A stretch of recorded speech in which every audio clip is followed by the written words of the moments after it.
વિદ્યાલય નવા નરોડા દ્વારા ચાલતા ઓનલાઈન શિક્ષણમાં 12 સાયન્સમાં ફિઝિક્સમાં ચેપ્ટર નંબર 2 એનો 54મો પ્રશ્ન ધ્યાન આપો. કેપેસિટરમાં સંગ્રહિત ઉર્જાનું સૂત્ર મેળવો. હવે જવાબમાં ધ્યાન આપો. કેપેસિટર એ પ્લસ ક્યુ અને માઇનસ ક્યુ વિદ્યુત ભાર ધરાવતા બે સુવાહકોનું તંત્ર છે. સમજી શકાય કે કેપેસિટરની બે પ્લેટો હોય, એમાં એક પ્લેટ ઉપર ધન વિદ્યુત ભાર અને બીજી પ્લેટ ઉપર ઋણ વિદ્યુત ભાર, એટલે કહેવાય કે પ્લસ ક્યુ અને માઇનસ ક્યુ વિદ્યુત ભાર ધરાવતા બે સુવાહકોનું તંત્ર છે. ધારો કે પ્રારંભમાં કેપેસિટર ઉપર કોઈ વિદ્યુત ભાર નથી. વિદ્યુત ભાર નથી એટલે એનો અર્થ એવો થયો કે જેટલા ધન વિદ્યુત ભાર છે એટલા જ ઋણ વિદ્યુત ભાર, એટલે એ તટસ્થ છે. એટલે કહેવા શું માંગે? દાખલા તરીકે ખરેખર આમ કહીએ તો આ જે કેપેસિટરની બે પ્લેટો હોય એ બે સુવાહકો થયા એવું કહેવાય. તો એમાં જેટલા અહીંયા ધન છે એટલા જ ઋણ છે, જેટલા ધન છે એટલા ઋણ છે. એવી રીતે આ બાજુ પણ જેટલા ધન છે એટલા ઋણ છે. એટલે કોઈ એક પ્લેટ ઉપર કોઈ એક જ પ્રકારનો વિદ્યુત ભાર છે એવું કહેવાય નહીં. આવું ક્યારે? પ્રારંભમાં. એટલે ટૂંકમાં જેટલા ધન છે એટલા જ ઋણ છે. એવી રીતે આ બાજુ પણ જેટલા ધન છે એટલા ઋણ છે. એટલે પ્રારંભમાં કેપેસિટર ઉપર કોઈ વિદ્યુત ભાર નથી. આ સુવાહક નંબર 1 અને આ સુવાહક નંબર 2. હવે આગળ, જ્યારે કેપેસિટરને ચાર્જ કરવામાં આવે છે ત્યારે સુવાહક 1 એની ઉપર પ્લસ ક્યુ વિદ્યુત ભાર પ્રેરિત થાય છે. એટલે કેવી રીતે? દાખલા તરીકે ફરીથી પાછું આની આકૃતિને સમજાવું કે આ સુવાહક 1 અને આ સુવાહક 2, અહીંયા જેટલા ધન હતા એટલા જ ઋણ છે. એવી રીતે અહીંયા જેટલા ધન હતા એટલા ઋણ છે. હવે અહીંયા શું કરવામાં આવે? ચાર્જ કરવામાં આવે. એટલે સુવાહક 1 એની ઉપર સુવાહક 2 ઉપરથી અહીંયા ધન વિદ્યુત ભાર એને મોકલવામાં આવે. એટલે અહીંયા કોણ થઈ ગયું? ધન થઈ ગયું. હવે અહીંયા ધન અને ઋણ બંને હતા. એવી રીતે અહીંયા પણ ધન અને ઋણ બંને હતા. પણ ધનને આ બાજુ મોકલ્યા એટલે વધારે અહીંયા કોણ થઈ ગયું? ધન. અને આ બાજુ કોણ થઈ ગયું? ઋણ થઈ ગયું. એટલે આ કયો વિદ્યુત ભાર વાળું પ્લેટ કહેવાય? ધન પ્લસ ક્યુ. અને આ કયું કહેવાય? માઇનસ ક્યુ. એટલે અહીંયા કહેવાય કે જ્યારે કેપેસિટરને ચાર્જ કરવામાં આવે છે ત્યારે સુવાહક 1 ઉપર પ્લસ ક્યુ વિદ્યુત ભાર પ્રેરિત થાય છે અને સુવાહક 2 ઉપર માઇનસ ક્યુ વિદ્યુત ભાર પ્રેરિત થાય છે. કેમ કે જેટલા ધન હતા એમાંથી આ બાજુ ધન આવી ગયા એટલે આ ધન વિદ્યુત ભારિત થઈ ગયું. અહીંયાથી ધન તો દૂર થઈ ગયા એટલે આ બાજુના ભાગમાં અહીંયા કોણ રહ્યું? ઋણ રહ્યો. એટલે સુવાહક 2 એની ઉપર માઇનસ ક્યુ વિદ્યુત ભાર પ્રેરિત થાય છે. હવે આગળ, સુવાહક 2 ઉપરથી સુવાહક 1 ઉપર વિદ્યુત ભાર ટ્રાન્સફર કરવા માટે કરવું પડતું કાર્ય કેપેસિટરમાં વિદ્યુત સ્થિતિ ઉર્જા સ્વરૂપે સંગ્રહ થાય છે. ટૂંકમાં એ કાર્ય એ ઉર્જાના સ્વરૂપમાં સંગ્રહ થાય એવું કહેવાય. એટલે અહીંયાથી અહીંયા સુધી વિદ્યુત ભારને લાવવું હોય તો કાર્ય કરવું પડે. એ કાર્ય એ વિદ્યુત સ્થિતિ ઉર્જાના સ્વરૂપમાં સંગ્રહિત થાય છે. અહીં વિદ્યુત ભાર ટ્રાન્સફર થવાની પ્રક્રિયા તબક્કાવાર થાય છે. એટલે ક્રમશઃ થાય છે. જેમ જેમ જરૂર હોય એમ એમ એક પ્લેટ ઉપરથી બીજી પ્લેટ ઉપર વિદ્યુત ભાર ટ્રાન્સફર થાય છે. એટલે અહીંયા કહી શકાય કે એક સાથે બધા વિદ્યુત ભાર નહીં પણ તબક્કાવાર થાય છે. હવે ધારો કે કોઈ એક વચગાળાની સ્થિતિ દરમિયાન સુવાહક 1 ઉપર પ્લસ ક્યુ ડેશ, આ પ્લેટને તમે જુઓ એમાં પ્લસ ક્યુ ડેશ, એટલે પૂરેપૂરા નહીં, પૂરેપૂરા તો આવી જાય ને એટલે આ બીજી જે આકૃતિ છે ને બી એને આધારે તૈયાર થયું કહેવાય. એટલે આપણે વચ્ચે અહીંયાથી અહીંયા વિદ્યુત ભાર આવતા ગયા, ધન વિદ્યુત ભાર. એટલે કોઈ એક વચગાળાની સ્થિતિ લઈએ કે જ્યારે આ પ્લેટ ઉપર માની લો કે ક્યુ ડેશ એવા પ્રકારનો વિદ્યુત ભાર છે અને અહીંયા પ્લેટ 2 એની ઉપર માઇનસ ક્યુ ડેશ વિદ્યુત ભાર પ્રેરિત થાય છે. એટલે હવે જુઓ પરથી કે ધારો કે કોઈ એક વચગાળાની સ્થિતિ દરમિયાન સુવાહક 1 ઉપર પ્લસ ક્યુ ડેશ અને સુવાહક 2 ઉપર માઇનસ ક્યુ ડેશ જેટલો વિદ્યુતભાર પ્રેરિત થાય છે.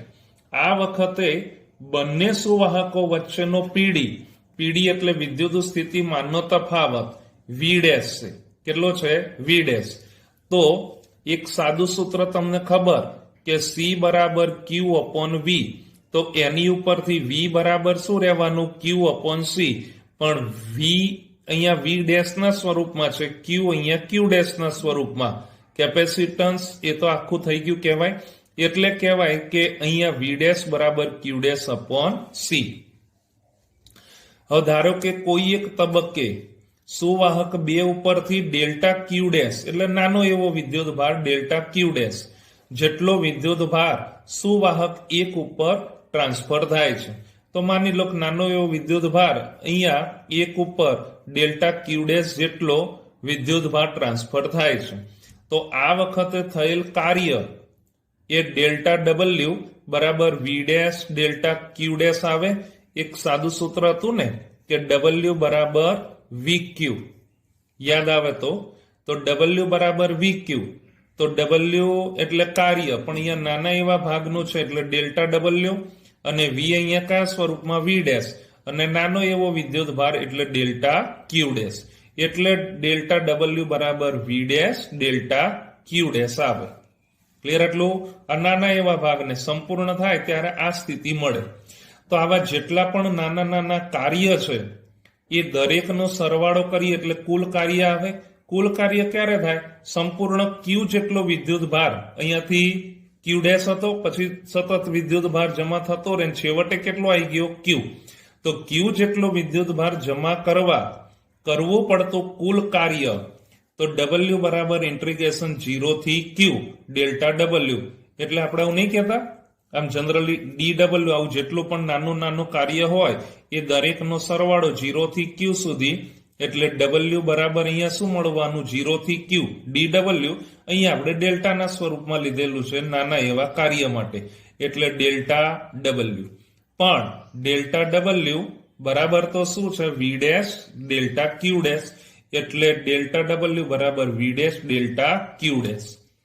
પણ ફરીથી પાછું તમે જાણો છો સમીકરણ 1 ઉપરથી વી ડેશ બરાબર તો ક્યુ ડેશ અપોન સી, એટલે વી ડેશ બરાબર ક્યુ ડેશ અપોન સી, અને ડેલ્ટા ક્યુ ડેશ એમનું એમ જ. આમાંથી સી એને અચળ તરીકે બહાર લઈ લઈએ એટલે 1 અપોન સી. તો અહીંયા રહ્યું શું? તો ઇન્ટિગ્રેશન ક્યુ ડેશ ડેલ્ટા ક્યુ ડેશ. ક્લિયર? એટલું. હવે આનું ક્યુ ડેશ એનું વિકલન એટલે ક્યુ ડેશ સ્ક્વેર અપોન 2. આપણે એવું નહીં કહેતા કે ઇન્ટિગ્રેશન એક્સ ડીએક્સ.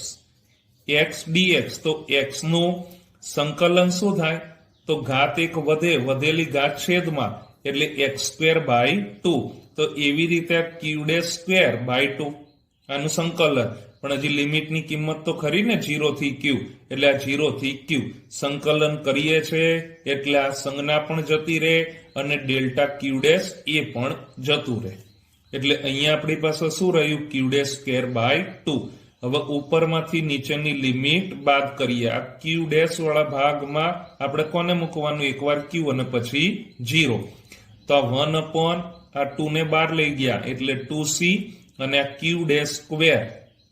ક્લિયર? એટલું. એની જગ્યાએ હવે અહીંયા શું આવી ગયું? ક્યુ. તો ક્યુ સ્ક્વેર માઇનસ 0 ઉપરમાંથી નીચેની લિમિટ બાદ એટલે ક્યુ સ્ક્વેર માઇનસ 0. તો ક્યુ સ્ક્વેર થયું એટલે ડબલ્યુ બરાબર શું થયું? કહેવાય ક્યુ સ્ક્વેર અપોન 2c. આ કાર્ય આટલું આવ્યું. પણ આ કાર્ય એ તો ઉર્જાના સ્વરૂપમાં સંગ્રહાય છે, એટલે એ ઉર્જા સ્થિતિ ઉર્જાના સ્વરૂપમાં સંગ્રહાય ને, એટલે સ્થિતિ ઉર્જાના સ્વરૂપમાં મળે. તો યુ બરાબર શું રહ્યું? Q square upon 2c. Clear? એટલું. હવે તમે જાણો છો કે ક્યુ બરાબર તો સીવી, પેલું સાદું સૂત્ર હતું સી બરાબર ક્યુ અપોન વી, એટલે ક્યુ બરાબર શું રહેવાનું? સીવી. તો યુ બરાબર ક્યુ સ્ક્વેર એટલે સી સ્ક્વેર વી સ્ક્વેર. ક્યુ ની કિંમત મૂકી એટલે સી સ્ક્વેર વી સ્ક્વેર અપોન 2c એમનું એમ જ. તો આગળમાં હમણાં આપણે જે સાદું રૂપ આપ્યું એમાં સી એ કેન્સલ થઈ ગયો એટલે યુ બરાબર 1/2 CV સ્ક્વેર રહે. હવે સી બરાબર ક્યુ અપોન વી એ જાણીએ છે તો સી બરાબર ક્યુ અપોન વી મૂકીએ તો એક વી કેન્સલ થઈ ગયો એટલે 1/2 ક્યુ વી તરીકે મળે. ક્લિયર આટલું? આ બહુ અગત્યની થિયરી, ધ્યાનથી કમ્પ્લીટ કરજો. તો આ થિયરી ઉપરથી આપણને 3 સૂત્ર મળે, 3 સૂત્ર ધ્યાન રાખજો. એમાંનું આ પહેલું હમણાં જે આપણે સાબિત કર્યું એ યુ બરાબર ક્યુ સ્ક્વેર અપોન 2c, આ એક સૂત્ર.